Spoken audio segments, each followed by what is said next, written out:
Chris Stokes' wife is out and she's ready to tell her story. Do y'all mind if I read her post on Instagram? She must have me blocked on Instagram or something, because I tried to look up her page to verify that she really put this. I couldn't even find her name at all. So either she deactivated her account after she posted that, or she blocked me. I have no idea why a woman like that will block me. I've never even heard of her before like 3 hours ago.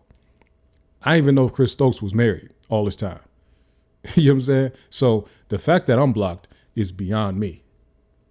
Okay. But anyway, let me read this post that she put up. And she was serious, because she also posted it on her Facebook page.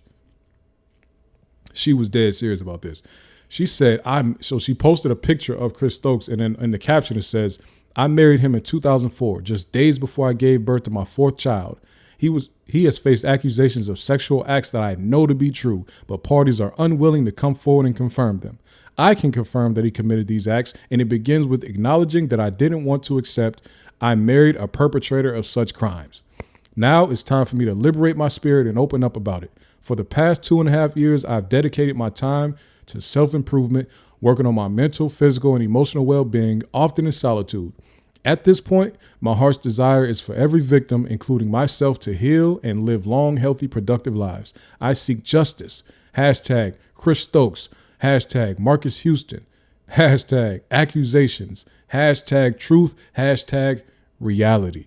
Now, ma'am, let's get real quick. One quick point. She said, I can confirm. Wait. No. That's not what I'm saying. That's not what I said. Hold on. Let me see. He has faced accusations of sexual acts that I know to be true, but parties are unwilling to come forward and confirm them. Ma'am, do you know that the accusations was from people that were coming forward and confirming them? What do you mean? Raz B has been screaming about this for the last 15 years publicly, and everybody has reacted to it. Like, what? Has she been locked in the closet? And that's not to make light of whatever it is that you're going through right now, man, but you're not the first person to say this. And actually, of all the people that have said this about Chris Stokes, you look the worst, because you was married to him for all these years, and you can't act like you didn't know about it because you just said you knew. So now you're coming in this situation as if you're the one that's brave and standing up and calling things out and all this type of stuff. But really, you were complicit. You were living off of what that pedophile was doing. You have been benefiting from what the person who you say is the perpetrator of sex acts against people and children and all this type of stuff. You were the main benefactor. So for you to come out in 2024 telling us about something that you knew about in 2004, you look worse right now. You really should have not did this on the internet. You should have reached out to the victims and said, hey, what can I do to support this push? What can I do to support you as you try to get retribution, recompense from your violator? Do you want us to try to figure out how to put him in jail? Do you need a lawyer? I have Chris Stokes' money. I can get you a lawyer. I can do that. That's what you should have been doing. But when you come on the internet and do this, first of all, it makes you look bad because you stood by him all this time knowing what was going on. Had kids with him, all type of shit.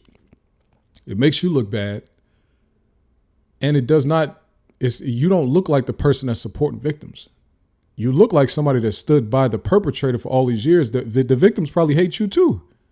If we being real, the victims probably hate you too, because as they were coming in and out of that house and whatever was going on, they probably were walking past you.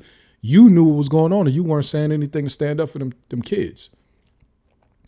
So I don't not to say I don't get what she's doing. I get what she's doing. She clearly is mad at dude, and she probably tried to shake him down, say, hey, give me some money or I'm gonna expose you. And now he probably told her, get the F out of here. And now she put up an Instagram post and a Facebook post. I believe what she's saying to be true. I just don't understand why she thinks it makes her look like some type of advocate for what was going on to those people. You look like the devil's wife. If he's the devil in some people's life, they're going to look at you the same as him. Really, honestly, not to say that you were an abuser as he was, but you for sure supported one. So I don't understand this. And this is not just her. A lot of people have been coming out, especially since the Diddy thing.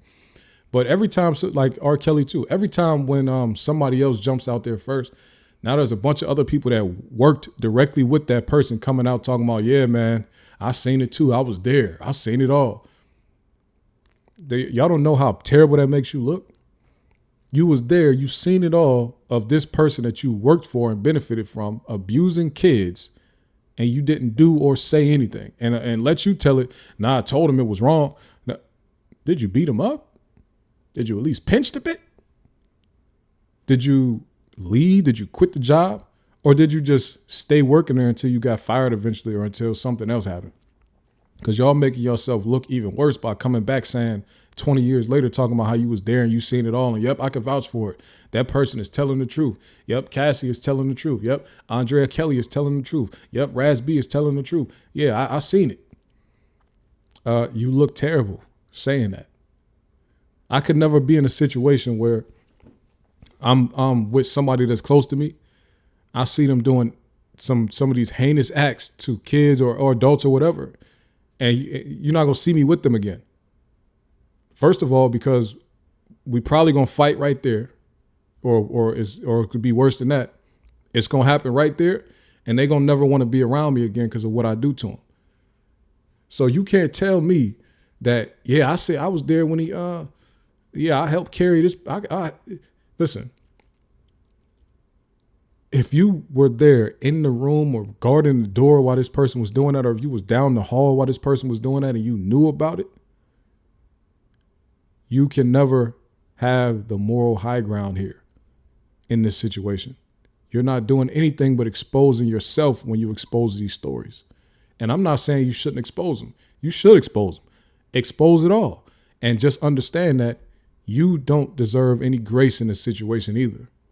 You're exposing yourself too. See what I'm saying? Somebody might give you grace. It won't be me. You understand? I'm on you just like you. You can't come out and tell a story about how you seen a pedophile do some pedophile shit and then you just didn't do nothing to him. You know what I'm saying? If you were scared of them, okay, I understand that. Okay, say, all right, I was scared to do anything from him. So I never spoke to him again. I never went around him again. That's never y'all's story though. Y'all story is also, I seen something going on and I saw it for years. So you care more about your punk ass livelihood than you care about them kids. So don't come out later talking about how, oh yeah, I seen it. He was worse. He was the devil. He was all these negative things. You are too. That's called selling out. Selling your soul ain't only doing gay sex acts in Hollywood or putting a dress on and all that. Selling your soul is also you standing by while a kid is being molested and you doing nothing because you care more about the money that you're getting. That's selling your soul also. You see what I'm saying? Everybody that some people that sell their soul, it's about the information that they have. So you sat by while Chris Stokes was doing this to boys and you thought it was wrong, but you did nothing and you didn't even leave. Sold your soul. You don't get to come out later with the expose acting like, hey guys, it's time for truth. It's time for reconciliation. And then you tagging Marcus Houston. Marcus Houston was a supposed victim. So why you tagging that man? Like you antagonizing the victims. By tagging victims, you're antagonizing the victims. You know what I'm saying? Man, like I said, I'm all for truth and exposing these people. You need to be supporting the victims. You need to be reaching out to the victims, making phone calls to say, how can I help you? What can I do? I knew what position I played in this situation. I was wrong. I was just too consumed with my lifestyle. I couldn't figure out how to leave it. I was scared. Do that behind the scenes to them people, because to the public, you look like you look crazy. You see what I'm saying? But to the public, you look crazy to me. I don't know what the public think about you, but to me, you look like a fool. And I'm using polite words because I don't want to have to cut a bunch of curse words out later on and all that type of stuff. Because, we do still, you know what I'm saying? We want to make sure that the YouTube algorithm is kind to us. Because, when you have a topic and you talk about something controversial like molestation and pedophilia, YouTube already don't want to show that to nobody. But I think it's more than important They should be showing that more. When we out here talking about exposing these people, they should promote that. They shouldn't hide it because it's a sensitive topic. They should promote it even more. But you know how that go, man. You got to play the algorithm game sometimes. So I'm not going. In my mind, I'm cursing these people out. Her name is what? I don't even know if this is a real name or if this is just a social media name because I can't pronounce it. Monye? What's her name? Monye Morton? Maybe Monye. Monye sounds a lot more like something. Monye Morton. Okay. So shout out to you, Monye Morton. I appreciate you for exposing yourself because we already knew about Chris Stokes. So everybody believed Raz B when he said it. It's not a situation of nobody believed Raz B. We all believed Raz B. It was you we didn't know about. Me. It was you I didn't know about. So I appreciate you for exposing yourself. This is good news. So now we know another person who, as we walk around, we can say, oh, that person supported pedophilia. Just like if I seen one of them people that was helping R. Kelly, oh, that's one of them people that exposed pedophilia and then try to come back later like they had a moral high ground to tell on a person. I appreciate you for telling, but I mean, you go in that box with them people. You understand? You supported it. You might not, you don't deserve to get the punishment that they get, but as far as the public image of you, yeah, X you out, scarlet letter. You might as well put a red 7 on your forehead, or not a red 7, but you might as well put a red X on your forehead. You know what I'm saying? That's what you is for the rest of your life, to me.